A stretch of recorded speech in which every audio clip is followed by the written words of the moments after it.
एक रेस्टोरेंट में अचानक एक नरक से आई ऐसी आत्मा प्रकट हो गई जो मृत्यु को अपना भोजन बनाती थी। वह दानव बड़ी तेजी से भीड़ के बीच इधर उधर घूमता हुआ उपयुक्त शिकार की तलाश कर रहा था। लेकिन अजीब बात यह थी कि वहां बैठे ग्राहक अब भी हंसी मजाक में लिप्त थे, मानो उन्हें उस भयानक उपस्थिति का कोई एहसास ही नहीं हुआ हो। केवल रसोइया थॉमस की नजरें बेचैनी से उस दानव की हर हरकत पर टिकी हुई थी। वह डर रहा था कि कहीं वह दानव उसे न देख ले। लेकिन तभी वह दानव थॉमस की प्रेमिका में खास दिलचस्पी लेने लगा। संकट की घड़ी में थॉमस ने बहाना बनाते हुए उसे एक हवाई चुंबन फेंका, जिससे उसका ध्यान भटक गया और उसकी प्रेमिका वहां से निकल पाई। लेकिन अब वह दानव थॉमस के पास पहुंच गया, यह जांचने कि क्या वह उसे देख सकता है या नहीं। थॉमस का दिल जोर जोर से धड़कने लगा, लेकिन अपने यिन यांग वाली आंखों को छिपाने के लिए वह शांति का दिखावा करता रहा, क्योंकि ये आत्माएं अधूरी इच्छाओं वाले भूतों से अलग होती हैं। ये मृत्यु से ठीक पहले आने वाले दुर्भाग्य को खाकर जीवित रहती हैं। अगर इन्हें पता चल जाए कि कोई इंसान इन्हें देख सकता है, तो ये किसी न किसी तरह से उसकी मृत्यु सुनिश्चित कर देती है। सौभाग्य से थॉमस बचपन से ही ऐसी आत्माओं को देखने का अनुभव रखता था और जानता था कि कैसे उन्हें अनदेखा करने का नाटक करना है। अपनी बेहतरीन अभिनय क्षमता से वह इस बार की भी परीक्षा में पास हो गया, लेकिन खतरा टला नहीं था। जैसे ही उसकी प्रेमिका ने अपनी सीट छोड़ी, दानव ने फिर से उसका पीछा करना शुरू कर दिया। वह उसे अंतिम शिकार बनाने ही वाला था कि तभी एक आदमी, एक सूट पहने व्यक्ति दरवाजा खोलकर अंदर आया। उस व्यक्ति के शरीर से उठती मृत्यु की गंध ने दानव को मंत्र मुग्ध कर दिया और वह तुरंत अपना लक्ष्य बदल बैठा। थॉमस को समझ में आ गया कि किसी भी बड़ी त्रासदी के पहले ये आत्माएं जरूर दिखाई देती है, क्योंकि इनकी गंध आपदा को पहले ही भांप लेती है। सूट पहने उस व्यक्ति के दिमाग में भरे शैतानी विचार इतने भयंकर थे कि एक नहीं बल्कि कई दानव उसकी ओर खींचते चले आए। वे सभी उसकी आत्मा के अंधकार को और अधिक भड़काने लगे। थॉमस ने इससे पहले इतनी बड़ी संख्या में दानवों को एक साथ कभी नहीं देखा था। यह तय था कि अब इस छोटे से शहर में भयंकर नरसंहार होने वाला है। वह जान गया कि यह आदमी कोई भयानक योजना बना रहा है। थॉमस उसका पीछा करते हुए एक शॉपिंग मॉल तक पहुंचा। वह आदमी जैसे ही एक कोल्ड ड्रिंक शॉप में गया और 2 बकेट मिठाइयां ली, सभी दानव वहीं रुक गए और थॉमस की उपस्थिति को महसूस करने लगे। थोड़ी देर विचार करने के बाद उन्होंने मानो किसी आदेश का पालन करते हुए नरक के द्वार खोल दिए और एक एक कर उसमें समा गए। थॉमस को समझ आ गया कि मामला बहुत गंभीर है। वह स्कूटर पर सवार होकर सूट वाले आदमी का पीछा करते हुए एक दूरस्थ केबिन तक पहुंचा। जब वह आदमी घर से बाहर गया तो थॉमस ने ताला तोड़कर अंदर प्रवेश किया। अंदर सब बिखरा पड़ा था। मेज पर रखे एशत्रे में 3 अलग अलग ब्रांड की सिगरेटें थीं, जिससे साबित होता था कि उस आदमी के और भी साथी थे। तभी अचानक कमरे में एक ठंडी लहर चली और एक कमरे के अंदर से आत्माओं की कराह सुनाई देने लगी। बर्फीली हवा ने सारा वातावरण जमा दिया। थॉमस ने डरते डरते जमी हुई दरवाजे की कुंडी खोली और अंदर गया। वहाँ सभी पालतू जानवर जम चुके थे और दीवार पर एक चमकता हुआ काला चिन्ह उभरने लगा। उसकी जिज्ञासा ने उसे मजबूर कर दिया कि वह उसमें हाथ डाले। हाथ डालते ही वह काली वस्तु पूरे कमरे में फैल गई। थॉमस भागना चाहता था, लेकिन काले बेलनुमा जीव उसे निगलने लगे। उसने जान बचाकर दरवाजे से छलांग लगाई और छिपकर देखा। अब अनेक दानव उस कमरे में एकत्रित हो चुके थे। थॉमस को एहसास हुआ कि नरक का द्वार यहीं से खुला है और इसका स्रोत यह घर और इसका रहवासी है। उसने वापस उसी कमरे की जांच की जहां पहले जानवर जम गए थे। अब वे फिर से जीवित दिखने लगे और दीवार पर मृतकों की तस्वीरों की भरमार थी। थॉमस को यकीन हो गया कि यह आदमी एक सीरियल किलर है। तभी उसे डेस्क पर रखे कैलेंडर में से 15 तारीख की पत्ती गायब मिली। वह जान गया कि अगली सुबह कुछ भयावह होने वाला है, लेकिन कहां और कैसे यह अब भी रहस्य था। उसी समय सूट वाले आदमी का साथी बंदूक की मांग करता हुआ लौट आया। थॉमस को खिड़की से भागना पड़ा। नीचे उसके पालने वाले 2 चिहुआवा कुत्ते उस पर भौंकने लगे, लेकिन वह छत पर चढ़ गया और छुप गया। उसने तुरंत शेरिफ को सब बताया। शेरिफ, जो थॉमस की यिन यांग दृष्टि को जानता था और उसके द्वारा पहले हल किए गए कई मामलों से वाकिफ था, उस पर भरोसा करता था। उसने थॉमस को कहा कि वह खुद कुछ न करे और नए पुलिस अफसर निक को उस आदमी की जानकारी जुटाने भेजा। शेरिफ ने कहा कि वह सूट वाले आदमी पर नजर रखेगा और थॉमस को अपनी प्रेमिका के साथ वक्त बिताने को कहा। लेकिन जैसे ही वे दोनों चर्च की छत पर भोजन कर रहे थे, सूट वाला आदमी वहां पहुंच गया, इस बार बेहद क्रोधित और विकृत रूप में। थॉमस उसे देखकर सहम गया और प्रेमिका को लेकर चर्च के अंदर भागा। जैसे ही वे एक गुप्त दरवाजे से बाहर निकलना चाहते थे, एक यीशु की मूर्ति कांपने लगी और उन्होंने वहां से भागकर स्कूटर पर बैठते हुए जान बचाई। शेरिफ जब वहां पहुंचा तो सब कुछ तहस नहस मिला, लेकिन सूट वाले आदमी का कोई नामो निशान नहीं था। कोई उंगलियों के निशान भी नहीं थे। हो सकता है जो थॉमस ने देखा देखा वह जिंदा आदमी नहीं था। जैसे ही वह अपने घर लौटने लगा, थॉमस को कुछ बिना चेहरे वाले भूतों ने घेर लिया। ये आत्माएं किसी अनजानी शक्ति से अपनी पहचान खो चुकी थीं और थॉमस से मदद की गुहार लगा रही थी। वे उसे उठाकर एक जगह ले जाने लगे, लेकिन तभी पीछे से गोली चली और आत्माएं मारी जाने लगी, मानो कोई उसी दर्दनाक हत्याकांड को दोबारा जी रहा हो। थॉमस भी उस दर्द को महसूस करने लगा, लेकिन फिर भी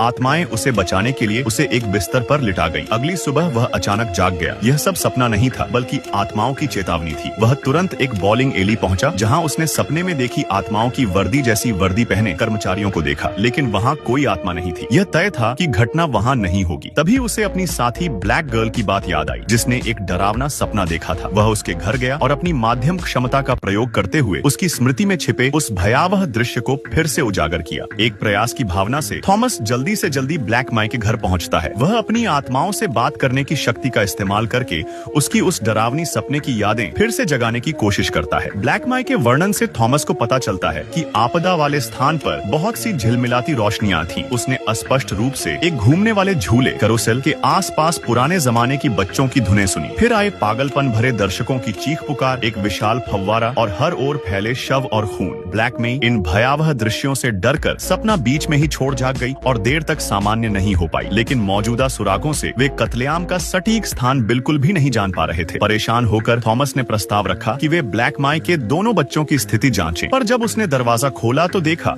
कि कई दुष्ट आत्माएं बच्चों के चारों ओर मंडरा रही थीं, मानो उन्हें बच्चों से उठती मृत्यु की गंध बहुत प्रिय हो। इन अशुभ प्राणियों को फिर से देखकर थॉमस समझ गया कि ब्लैक मी का परिवार शायद इस अनहोनी से नहीं बच पाएगा, लेकिन उसे अपनी आत्माओं को देखने की शक्ति को छिपाना भी पड़ा, ताकि वे दुष्ट आत्माएं उसे पहचान न ले और वहीं उसे मार न डाले। कमरे से बाहर निकलते वक्त उसने ब्लैक मी को जल्दी से जल्दी इस कस्बे को छोड़ देने की सलाह दी और फिर अपनी गर्लफ्रेंड के साथ घर लौटने के लिए निकल पड़ा। पर रास्ते में अचानक चारों ओर दर्दनाक चीखों की आवाजें आने लगी। देखा कि एक निर्दोष महिला नंगे पांव बीच पर भाग रही थी और उसके पीछे दौड़ रही थी दो भयंकर काली शैतानी कुत्तियां। महिला मदद के लिए चीख रही थी, लेकिन तभी वे कुत्ते उस पर झपट पड़े। फिर कुछ गोलियों की आवाज आई और माहौल एकदम शांत हो गया। जब थॉमस मौके पर पहुंचा तब तक बहुत देर हो चुकी थी। वहाँ एक बंदूकधारी गंजा आदमी जमीन पर घुटनों के बल बैठा पछता रहा था। वह कह रहा था कि वह लड़की को बचाना चाहता था, लेकिन गोली गलती से उसे लग गई। थोड़ी ही देर में पुलिस वहाँ पहुँच गई, पर अजीब बात यह थी कि निक, जो कि उस लड़की का बॉयफ्रेंड था, बिल्कुल भी दुखी नहीं लग रहा था, बल्कि वह गंजा आदमी ही एक कोने में बैठा लगातार रो रहा था, जैसे कोई बहुत गहरी दहशत उसे जकड़ चुकी हो। थॉमस ने तुरंत कहा कि वह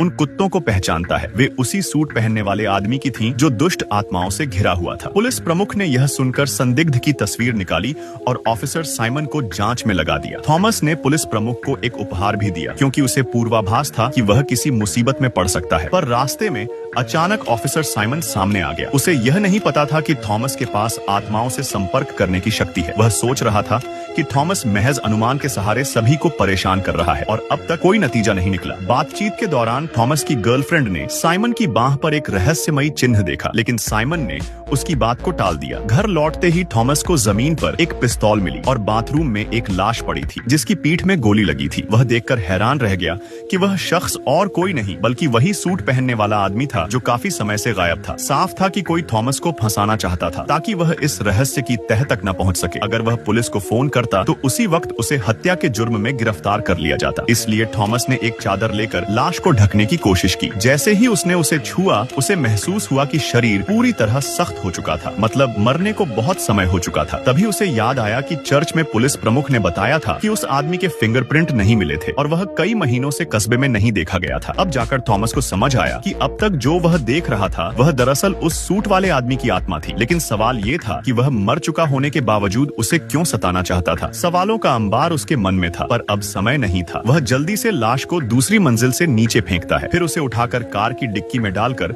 एक सुनसान जगह की ओर निकल पड़ता है, एक पुरानी जेल। वहीं एक कोने में वह लाश को छिपा देता है, पर लौटते वक्त उसे शहर की गलियों में भटकती अनगिनत दुष्ट आत्माएं दिखती हैं। यह आने वाली तबाही का साफ संकेत था। थॉमस पुलिस प्रमुख के घर पहुंचा, लेकिन वहां पुलिस कारों की भरमार थी। पता चला कि किसी ने दरवाजा खटखटाने पर जैसे ही पुलिस प्रमुख ने दरवाजा खोला, उसके सीने पर 3 गोलियां दाग दी। थॉमस अस्पताल पहुंचा, जहां उसे ऑफिसर निक ने बताया कि संभवतः हमला करने वाला कोई दल का विश्वासघाती था। सौभाग्य से थॉमस द्वारा दिया गया हार्ट प्रोटेक्टर 2 गोलियों को रोक सका और तीसरी जानलेवा नहीं थी, लेकिन अब पुलिस प्रमुख भी मदद नहीं कर सकता था। थॉमस ने फिर से सूट वाले आदमी के घर जाकर उसके कंप्यूटर से सुराग खोजने की ठानी। तभी फ्रिज से अजीब आवाज आई। जब उसने दरवाजा खोला तो अंदर तिलछट्टे थे और खाने के डब्बों में दर्जनों लड़कियों के दांत। उसकी गर्लफ्रेंड ने कहा कि वह पागल आदमी का घर तुरंत छोड़ दे, पर जैसे ही थॉमस ने फ्रिज बंद किया, सूट वाले आदमी की आत्मा सामने आ गई। घर हिलने लगा, चीजें हवा में उड़ने लगी। वह मुश्किल से खुद को बचाते हुए बाहर कूदा। तभी गैस लीक के कारण विस्फोट हुआ और आत्मा खत्म हो गई। थॉमस ने वापसी के रास्ते में महसूस किया कि उसने एक बड़ा सुराग मिस कर दिया है। वह फिर से जेल गया और सूट वाले की लाश के घाव पर एक POD नामक चिन्ह देखा, जो ठीक वैसा ही था जैसा ऑफिसर साइमन की बांह पर था। अब सच सामने था। साइमन और निक दोनों इस योजना के साथी थे। थॉमस ने अपनी शक्ति से साइमन की लोकेशन ट्रैक की। उसे पता चला कि अगला हमला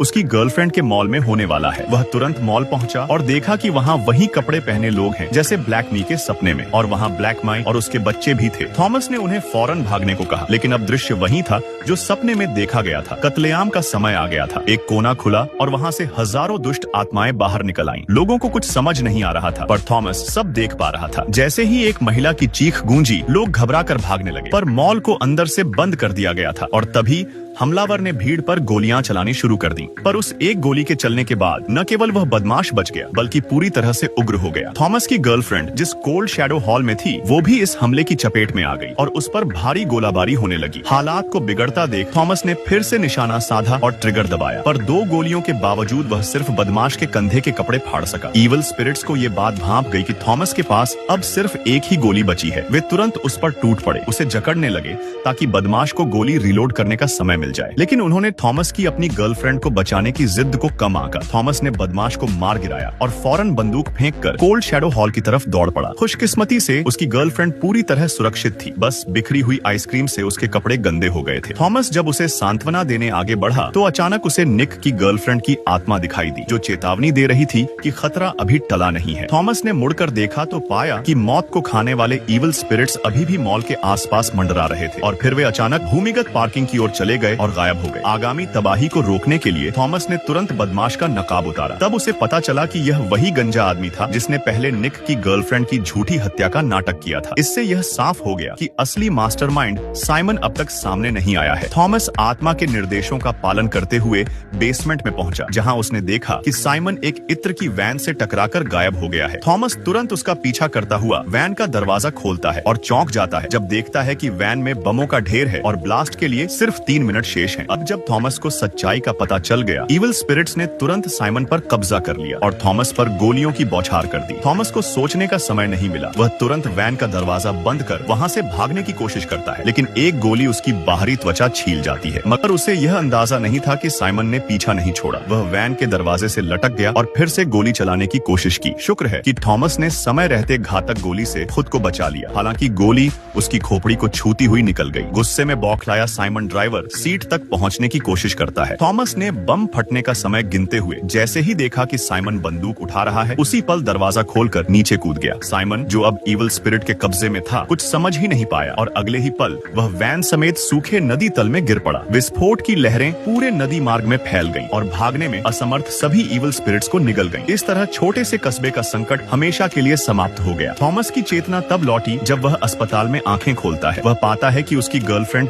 चुपचाप उसके पास बैठी है। उसका दिल एक भावुक गर्माहट से भर गया। थॉमस को इस बात की कोई परवाह नहीं थी कि उसे कस्बे को बचाने के लिए कोई सराहना मिले या नहीं, क्योंकि उसके लिए सबसे जरूरी बात यही थी कि वह अपनी गर्लफ्रेंड के साथ हमेशा रह सके। पर यह शांत और प्यारा जीवन ज्यादा समय तक नहीं टिक सका। एक दिन शेरिफ अचानक उसके दरवाजे पर आया और कहा, थॉमस, तुम अब और ऐसे नहीं रह सकते। अब समय आ गया है सच का सामना करने का। प्रिय, उसने अंततः अपना वजन कम कर लिया है। इस हल्की सी बात ने थॉमस को फिर से ठंडी सच्चाई में लौटा दिया। उसने नम आंखों से अपनी गर्लफ्रेंड की ओर देखा, जिसकी कमीज पर अब भी ताजा खून के धब्बे थे। यह साफ था कि उस दिन वह भी बदमाश के हमले से नहीं बच सकी थी। थॉमस ने अब तक खुद को यह झूठ बोलकर तसल्ली दी थी कि वह जीवित है। उसकी यह जिद उसकी गर्लफ्रेंड की आत्मा को इस दुनिया से जाने नहीं दे रही थी और उसे प्यार के इस पिंजरे में बांधकर कस्बे में रोके रखा गया था। भले ही थॉमस को यह स्वीकार करना कठिन था, पर सच्चाई यही थी कि उसकी गर्लफ्रेंड अब इस दुनिया में नहीं थी। शायद उनकी किस्मत में साथ रहना लिखा ही नहीं था, मगर थॉमस कभी भी उन बिताए गए खूबसूरत पलों को नहीं भूलेगा। उसने वादा किया कि वह अगली जिंदगी में भी उसे ढूंढ निकालेगा। चाहे उन्हें फिर से प्रेमी बनने का मौका न मिले, वह उसे हमेशा चुपचाप संरक्षित करता रहेगा। कहानी के अंत में उसकी गर्लफ्रेंड की आत्मा को शांति मिल गई और वह थॉमस की निगाहों के सामने तितलियों में बदलकर प्रेम की दुनिया की ओर चली गई। और थॉमस उसने छोटे कस्बे को छोड़कर अपनी आत्मा देखने की शक्ति के जरिए गर्लफ्रेंड के पुनर्जन्म के चिन्ह ढूंढने की यात्रा शुरू की, चाहे उसे हजारों नदियां पार करनी पड़े या लाखों रास्ते।